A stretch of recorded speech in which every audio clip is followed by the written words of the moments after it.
Le chiffre 3 est un chiffre particulier dans le plan de Dieu.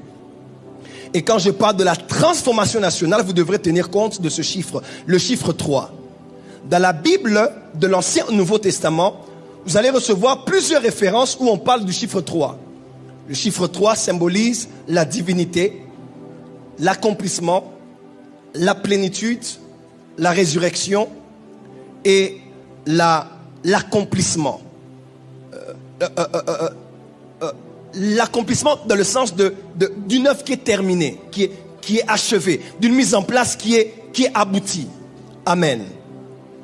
Vous allez voir dans la Bible, on parle plusieurs fois du chiffre 3. Numéro 1, Dieu est Père, Fils et Saint-Esprit. Numéro 2, Dieu, lorsqu'il a créé les cieux, il y a établi 3 types de luminaires. 1, le soleil, 2, la lune et 3, les étoiles. Toutes les races qui existent sur la terre sont sorties de 3 fils de Noé, qui étaient aussi dans l'arche avec lui. Nous avons Sem, Cham et Japheth. Dis avec moi le chiffre 3. Dans le tabernacle, il y avait 3 parties. Il y avait le parvis, le lieu saint et le lieu très saint. Dans le tabernacle, il y avait 3 types de lumière. Il y avait la lumière du soleil dans le parvis, la lumière du chandelier dans le lieu saint et la lumière de la Shekinah dans le lieu très saint. Dans le tabernacle, il y avait 3 types de liquides que l'on pouvait retrouver là. Il y avait le sang par les animaux, il y avait de l'eau dans la cuve d'airain et il y avait de l'huile, notamment dans le chandelier. Dis avec moi chiffre 3. Dans le tabernacle, il y avait 3 métaux. Il y avait l'airain, il y avait l'or, il y avait l'argent. Dans le lieu très saint, il y avait l'arche. Et dans l'arche, il y avait 3 choses. Il y avait la verge de Moïse, d'Aaron qui avait fleuri. Il y avait les 10 commandements et il y avait la manne.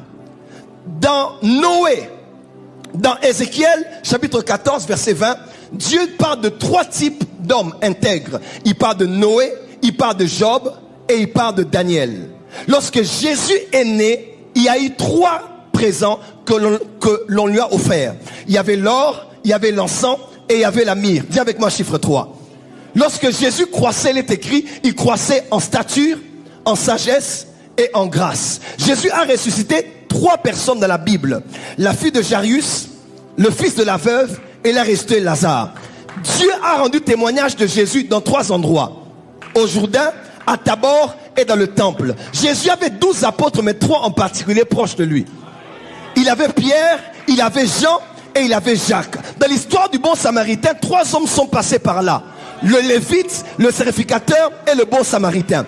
À la croix de Golgotha, il y avait 3 croix. La croix de Jésus, d'un voleur à côté et du justifié de l'autre. Dis amen que j'avance. Au-dessus de la croix de Jésus, il y avait Jésus, roi des Juifs, écrit en 3 langues. En latin, en grec et en hébreu. Jésus a dit, je suis le chemin, la vie et la vérité. Dans 1 Jean, il est écrit, il y a 3 témoins, il y a l'eau, le sang et l'esprit. Dans Actes des Apôtres, on dit, en lui nous avons l'être, la vie et le mouvement. Que ces 3 choses demeurent. La foi, l'amour et l'espérance. Oh, Paul a béni de 3 petites bénédictions. L'amour de Dieu le Père, la grâce de Jésus et la communion du Saint-Esprit. L'homme est fait de 3 parties, esprit, âme et corps. Édifiez-vous par 3 choses, les psaumes, les hymnes et les cantiques spirituels. Dans la famille, il y a qui? Il y a le père, la mère et les enfants. Les anges disent quoi? Saint, Saint. Et Jésus est le même